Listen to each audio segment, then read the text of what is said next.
How to turn on theft detection lock on the Samsung Galaxy S25, S25 Plus, or the S25 Ultra.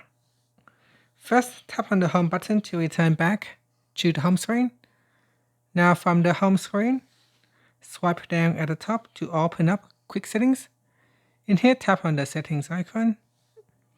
Next, we then scroll down.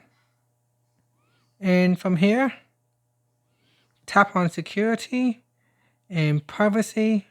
After that, we then scroll down and tap on lost device protection. Now in here, tap on theft protection. Then we scroll down and tap on theft detection lock.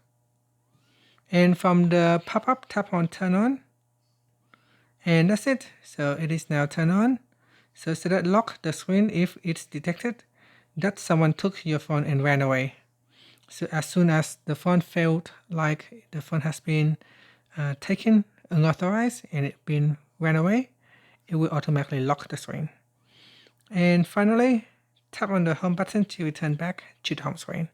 Thank you for watching this video. Please like and subscribe to my channel for more videos.